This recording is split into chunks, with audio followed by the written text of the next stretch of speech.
Today, I will be talking about the video we watched in class, the TED Talk, with Jane Goodall, focusing on sustainability and chimpanzee populations in the wild. Jane Goodall talked about how at the turn of the century we had about 1 million chimpanzees in the wild. Today we are at about 150,000. Jane Goodall noted that this is not only with chimpanzees that we see this, however, various species throughout the world. Jane Goodall talked about various reasons that this could be happening, being that we are using up valuable resources that are needed by animals. We are decimating their forest and the places that they call home. I think it's important that we touch on one of the main ways we can combat this is lifting people out of poverty. This is one thing that she stated, was that those in poverty make these issues way worse due to the fact that they're not worried about sustainability or saving ecosystems or things like that. They're focused on their next meal, their firewood for getting warm. So for example, if we have a village of, let's say, 1,000 people, that a tree serves, 2 people for firewood for that week, there's 500 trees that are cut down. That's habitat that's cut down so these people can stay warm, cook food, boil water, things like that.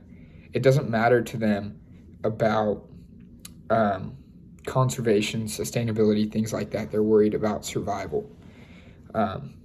Related to this, Joe Rogan and Jordan Peterson just talked on Joe Rogan's podcast that I listened to in episode 1769, where Jordan Peterson also touched on the issue similar to Jane Goodall's, that if we lift people out of poverty, we will see this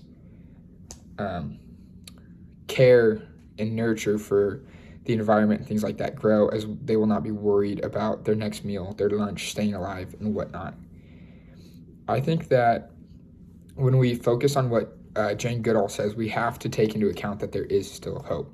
Like she said, the technology and that the young minds that we have today can complete and conquer what seem like impossible tasks.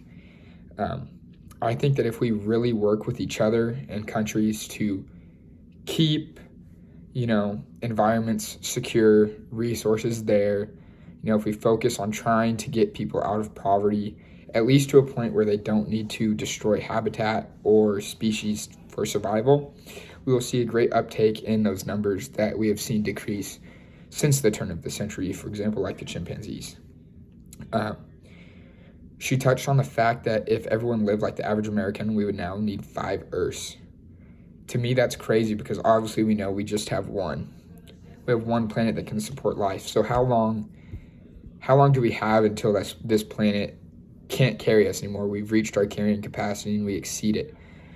I think, like Mr. Hoyt touched on in the first week of class, that carrying capacity where, if we can just have one more, those poor villages, if they can cut down one tree, there's more trees out there I can cut down too. Eventually we have deforestation and stuff like that happening, ruining the ecosystems that these species need to survive, thrive, and reproduce.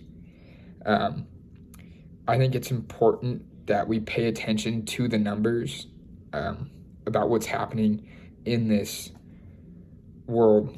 If we see a decrease, we get on it and we find ways that will affect the change that we want to see and get these animals and species numbers back up, whether that's through providing more habitat,